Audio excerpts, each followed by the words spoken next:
prevents me from telling where. Then let God give you the strength to overcome your modesty. May I come close enough to whisper it? Very well, here is my ear. Good Lord! Only my wife and mistress, only my wife and my mistress and some acquaintances know of that. Sorry, you promised not to swear. I promise not to curse. There is a difference, you know. I really don't know what to think. These are strange and rather insignificant little revelations. My dear, I am the member of royal blood, who's very often the instigator or the target of secret intrigues and negotiations that affect the entire country. What differences are these personal little trifles that you have revealed to me? My liege, the secrets and intrigues and negotiations are the trifles. Why did you curse and scorn when I revealed your innermost, little, insignificant foibles? Were they not important to you? My dear, you're right. I've often heard that God moves in mysterious ways, but when one comes face to face with those ways, the confrontation is perhaps a bit more than just confounding. But when God shows you the way, no matter how strange, you must follow it. Do you have the power to tell me if Anjanu's horse will win tomorrow? Sire, I'm no soothsayer. I have no power of my own. Any power that has come to me has come from God. And God has revealed to me that if you give me an army, you'll be crowned the king and France will be saved. But I have no army to give you. The remnants are camped in Blois, trying to regroup for another stand against the English. My liege, I will raise an army to support the remnants. Thousands will rally to me if they know that you will support them and from the armies and armor. If you could raise an army, what would you do with it? I would go to Blois and join Dunois and La Hare and Xantries, and then together we could drive the English from Orleans. You believe you can do this? God says I must. I mean no disrespect, sire. I'll raise the army, but it would be much easier with your help. Joan. That's your name, is it not? Joan, I want you to talk to the Archbishop and other learned men. After you talk to them, then perhaps we will talk about an army for you. Very well, then I shall find the Archbishop. Go to your chambers, wait there, and the Archbishop will send someone to fetch you. Thank you, my liege. The Lord will bless you for your kindness. Go! Fetch Anjou and bring him here immediately on pain of death. Well, cousin, how'd your meeting go? Anjou, just encountered the damnedest paradox I've ever seen. Cousin, we've been duped. She's seen a portrait of you. I had thought that, just before she told me some very private secrets of mine. Did these secrets pertain to affairs of state, or were they of a personal nature? Very personal, Anjou. Not even you know of them. Jesus, are you telling me she's genuine? I don't know. That's the paradox. These secret foibles have nothing to do with my governing our most amorous intrigues. You would laugh at me if I told you what they were. They're very shameful to me. She had the insolence to speak of something so deep and dark about your personal nature, and she's still walking around? Anjou, believe me, I was caught between two passions. I was angry, and I was astonished at the same time. Then, she reminds me that God's ways are mysterious and often not too easy to expedite, without scorn from others. It was all I could do to keep from laughing. What did she want from you? She wants an army. When I told her that my army was in shreds at Blois, she said that she would raise a new army. She really believes that the French people will rally to her. And you know what, Anjou? I also believe they would. So you believe that this girl could provide the spark to ignite enough fire in these beaten rabbles so that a new army could be raised? She all but told me that if I didn't support her efforts with funds, she would raise the army without my help. She was extremely tactful, but implied that God commanded her to raise an army, with or without my help. This smells of treason, cousin. Remember what our grandfather said about the peasant revolts during their time? Think about the havoc an armed rabble could cause! Anjou, at this point in our career, it makes no difference if we disposed of by an armed rebels or by the English. The English and the Burgundians have captured all of the north of France, including Paris. Now, they're attacking Orleans. Strategically, Orleans is the gateway to the southern France region. Now, Anjou, the English must be stopped first. We can worry about the peasant revolts later. Suppose she's successful in raising an army, rescuing Orleans, and even driving the English out. What are her designs on France? What will she do with the power she has gained? I don't know. I could nip her plans in the bud. I've told her to talk to the Archbishop. A word from me, and the Archbishop could pronounce that her visions are generated not by God, but by Satan and his minions. Such a pronouncement at that time would probably result in her undoing. The French peasants are a superstitious lot. They could hardly follow a heretic. I could be merciful then, and send her to a convent where the sisters would make sure that the devils were driven out of her. In a couple of months, she would be forgotten by all the Frickle rabble. That may be the safest road to take. After all, you still have the armies of Dunois, Laire, and Xaintrailles to fight the British. It may be the safest, but it is the sagest. The soldiers are ragged, dispirited, and surly. The generals quarrel among themselves, and morale could not be lower. No! We can use this maid. What do you mean? We support her in the efforts to raise an army. In the meantime, we verify that her voices are from the correct side of the firmament. Heralds will proclaim her piety and her godly inspiration from one end of my kingdom, such as it is, to the other. Well, we make a living legend. The rabble are superstitious. They will flock to her like bees to honey. We can raise an army that will bring new life to this tired and beaten, wretched camp at Blois.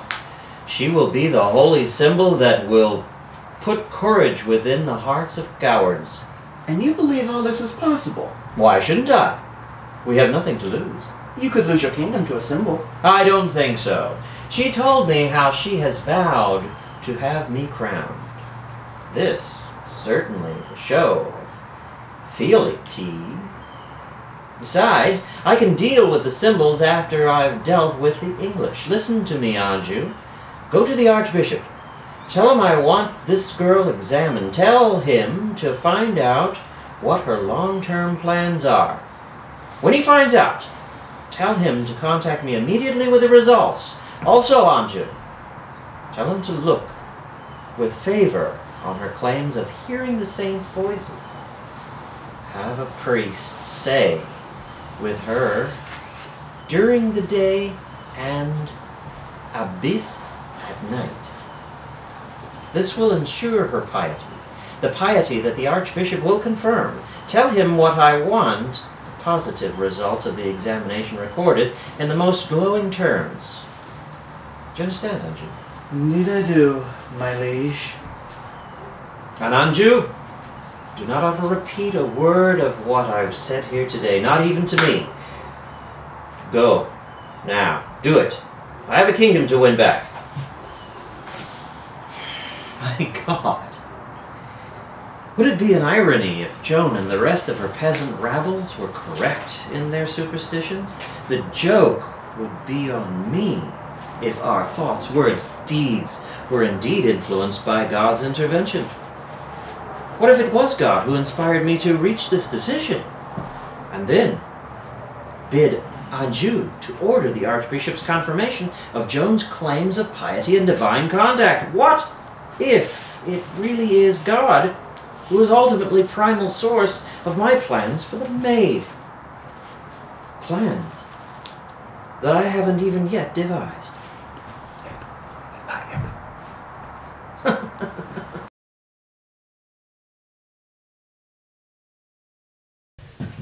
Gentlemen, come on in.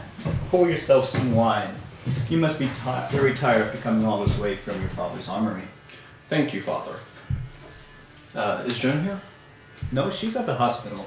She'll be here within the hour, however. How long have you known the maid? Only for the time it took to make her armor. We didn't know each other before then, but we became friends. Make yourselves at home. I will get the maid's armor from her private chamber, so please excuse me. I will return shortly. Well, Joan is certainly off to a good start defending France. Indeed. Did you notice the soldiers that had walked to the camp? They were all in high spirits. They were performing every duty with great or petty, with enthusiasm and zest, and very few curses. Must be true what they say about the reforms. Probably so. No one wants extra duty for being caught cursing and swearing. Did you notice how many guards are posted around this building? Yes, I did. There must be 24 or so. And did you notice they were wearing the livery of the Dauphin? I did, and I wonder if they're here to protect Joan or for some other purpose. Will you do me a favor, Jean? Well, I'll certainly try. When Joan arrives, if Armand and Raymond are with her, could you occupy them?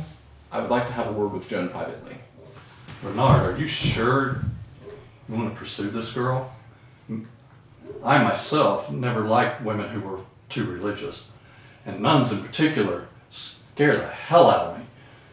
This girl is highly religious. I can't see her having any kind of male-female relationship outside of maybe, perhaps, priest-nun sort of relationship. I see what you mean, but there's more to this girl than her simply being the holy symbol of France's cry for freedom. But I'm not too sure what it is. She could be playing a dangerous game that may lead to her ultimate undoing when all is said and done. Do you like this girl in the way that a man pursues a wife? Sometimes I feel that I do, old friend. You see, she's told me of her dreams to someday return to Domremy and to find a husband and have a family. But under the circumstances, I find it difficult to believe that now. Did she tell you that? That's a very good sign. I felt that also. I never really believed Charles would support her mission. As a matter of fact, I hoped he wouldn't. Maybe then she would have given up and returned home. But now I see that her homecoming will be a long time away. But you know, the people were taken with her piety and these claims of hearing the voices of the saints. That occurred while I was still out of the country, so I guess I never took it too seriously. Or I just didn't understand the depths of their adoration. Ah, I see that you have been refreshing yourselves. Good, good. Are you here all the time, Father? Only during the day. The abbess, Catherine, is the maid during the night. No one is allowed to talk to the maid without either myself or the abbess being present. This includes her old friends Armand and Raymond. The Dauphin, in his wisdom, must have decreed this. Yes, the Dauphin is much taken by the maid. He would have given her such fine quarters as benefits as a general, but she is refused. She said that these Spartan surroundings would set a better example for the soldiers. I heard she performed some miracle that endeared her to him. You haven't heard the whole story. Heralds have been sent to the towns and cities surrounding the kingdom, telling of her piety and her miraculous recognition of him. Well, we've been on the road for the past week. Perhaps the heralds arrived in Vauclair during our absence. Tell us of the miraculous recognition. Just before their audience with the Dauphin, Charles sought to test the maid's sincerity. He gave the coronet to one of the courtiers and then mingled with the bystanders, thinking that if the maid be false, she would tell her story to be false, Dauphin. She came in and straight away found the Dauphin in the crowd, however. Perhaps she saw a portrait of him beforehand. Oh no. She also told him of some personal and secret things known only to the Dauphin himself. Were there any witnesses to this? Certainly not. After all, they were personal and secret. Of course, but surely the Dauphin gave some hint as to what these were. I have on good authority, my friends, that these personal secrets concern some things that occurred during the Dauphin's childhood. Perhaps she had a kinswoman who was maid to the Dauphin during his childhood. Oh, sir, forgive me, but you are a real wag. I'll wager you could never say such things to the maid. Ah, Reinier, Jean. How good to see you again. Have you brought my armor? Indeed we have, and it was surely God's will that we meet again. Was your trip arduous? Not at all. In fact, it was quite uneventful. I gave them some wine to wash the dust off the road of their throats. Can we be rid of him? Father Anton, would you please go to the hospital and help Father Sebastian? But the plague is there. Surely the sisters can help Father Sebastian. Dying men are there who need their last rites. You would not want someone to die without having atoned for his sins, would you? I have orders to stay with you during the day. I can't be running off to the hospital when my tasks are more important here. For shame, you're afraid of your imagination. There's no plague at the hospital, and even if there were, then your place is most certainly with them. And I am safe here. I have Armand, my friends, and 20 guards. Forgive me, I have specific orders from the abbot to stay with you. If the abbot reproaches you, refer him to me. I will not have you loitering here while others have need of you. But mademoiselle... Obey me, or I shall have another sent in your place. Now go. Very well. Command becomes you, Joan. I am no longer a private person, Leonard. I belong to France now, and France in turn wants to protect me. I can certainly see that from all the sentries surrounding this building. Did you have something you wanted to talk to me about? Remember when you told me that I should always be honest with you? Of course. Well, forgive me, but I must be honest with you now. Of course. There must always be honesty among people. Joan, I believe you are playing a very dangerous game. A game? What do you mean? I've heard how you picked the Dauphin from the crowd. Rumor also says that his personal secrets that you imparted to Charles were items from his childhood. Yes, that's correct. Picking Charles from the crowd wasn't a miracle, since you had his portrait pendant. Did the anecdotes from his childhood happen to be the little foibles told to you by his childhood nanny, your kinswoman? But what are you implying? I guess I'm implying that you let them believe that you had a special gift that allowed you to know the Dauphin and his little childhood quirks. Your lack of faith in me hurts me, Renard. I did what was necessary for me to do God's mission. It was not I who sent out the heralds to spread these stories. I was subjected to an examination by the Archbishop and was exonerated. I was found pure in thought, word, and deed. That's why you're playing a dangerous game, Joan. The Dauphin has spread these stories in order to use you as a symbol that will raise troops for him. Your concern is misapplied. God's purpose and mine is to raise an army, be it as a general or as a symbol. When you call it a game, you cut me to the heart, Renard. I'm sorry. I used the word game inappropriately. It's just that, all the same, how do you think the English and Burgundians see it? I've heard rumors that they call you a witch. I am not concerned with what the enemy thinks of me. My relation with God. My concern is with my army. When you entered camp, did you not see the high morale and piety of the soldiers? I have, but all the same, don't you think the Dauphin's tactics in using you as a symbol are a bit dishonest? Who are you to say that God's will was not that you gave me the pendant, or that I listened to my aunt's stories of the child Dauphin? Could it not also be God's will that the Dauphin spreads these stories about me, and my piety and knowledge of his personal life? To what end, Joan? To save France. Are you so like the heretic Huss, or such a pessimist that you cannot see how everything is falling into place? Thanks to the Dauphin, more men are flocking to God's banner than I could have ever dreamed of. If you cannot see God's hand in this, then I am saddened. Perhaps you're right, Joan. Joan, you must know my feelings towards you.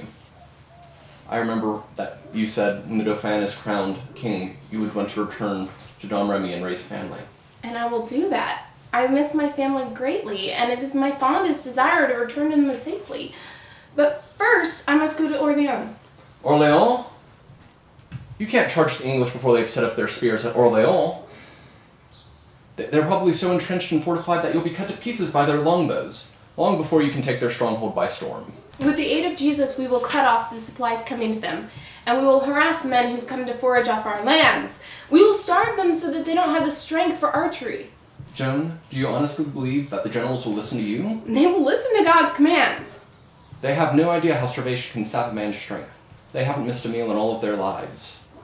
Joan, you know how concerned I am about your safety.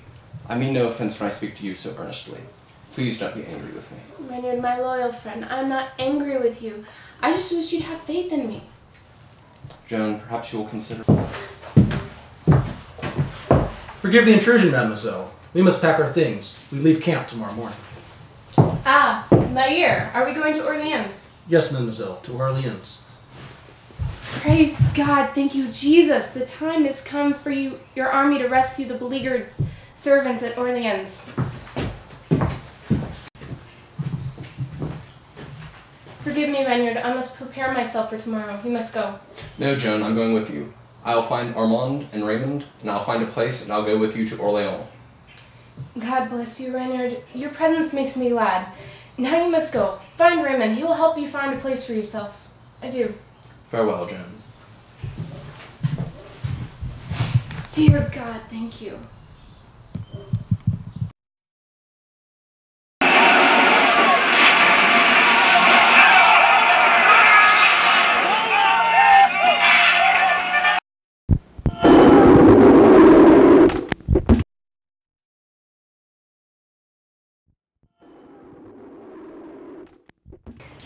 You whore, you French slut.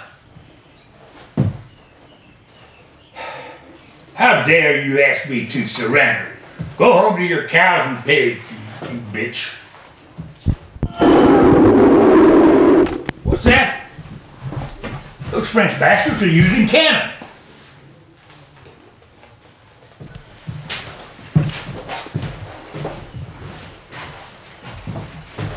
My Lord Gadtail, the French have captured the Bastilles of Blanc and Augustin. I know that. I know they're using cannons. That's what they're supposed to. Get out the reserves, post them around the Tourelles, and bring some archers here.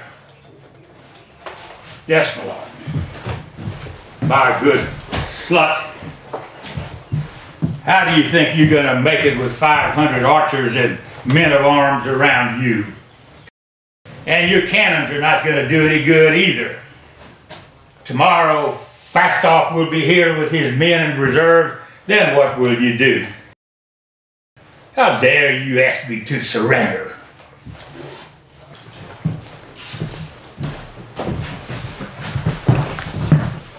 My Lord, the French are making another assault, and the men are posted where they're ordered. So what? Let them come. Let them come. Shoot at the bitch with the white armor. What ails you dogs? Can't you shoot faster? Here, give me that thing. Who trained you anyway? Good God, who let you into my army? Here.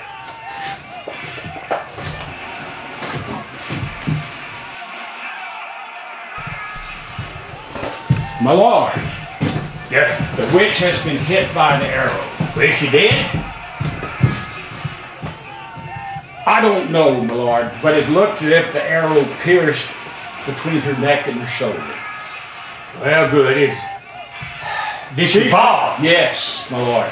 Some of the men jumped from the breastworks to try to capture her.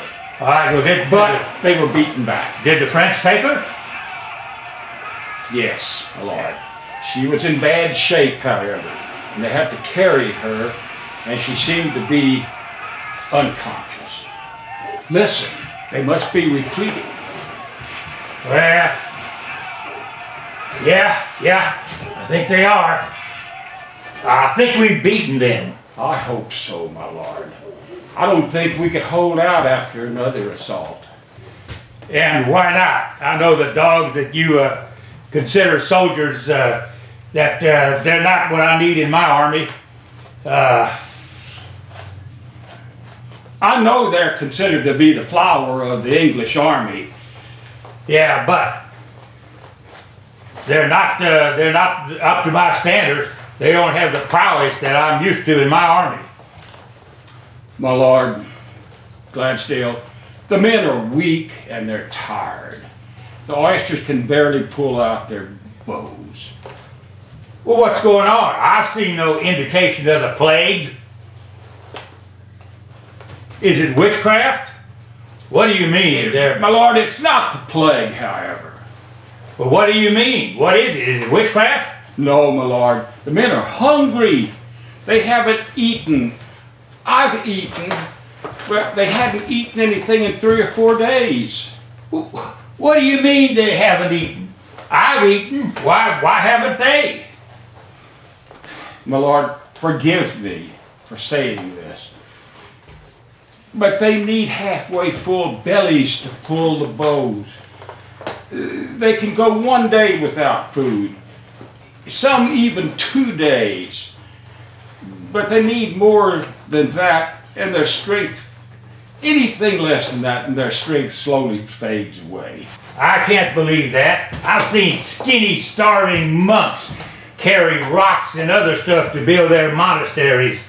I've seen half-starved soldiers when they get in battle and they're able to do all sorts of things. My lord, I don't know about monks or sick men. I do, however, know about starvation and bowmen. Starvation? Why? I have not been starved. What happened to the food supply? Why? What's going on? Sir, the food stores have been used up for a week. We haven't been able to forage the countryside because we've been surrounded by the French. There hasn't been enough food for the captains to share with their soldiers, although I've tried. We've never had that problem before. I've had plenty. No, what's happened is the witch has produced a hex on us. Sir, some stores were burned. Bah, that's just more of the witch's mischief. Well, it makes no difference. If she can't lead them, well then the French won't attack. Falstaff will be here tomorrow with supplies to his men. We'll be okay. Yes, my lord. Let us pray that we have until tomorrow. You pray then, Captain. Tomorrow we'll drink a toast to the king. We'll celebrate with Falstaff and all of his men. After we've kicked the hell out of the French. My lord, the French are mounting another assault. Damn, and look who's leading. It's the white armor. She's taking off her helmet too, so all the soldiers can see her face. And she's beating the wall with her banner. Well, shoot at her. Do something. Push the banner so that it falls. Push it. Sir, they're putting ladders against the walls. Strike them, you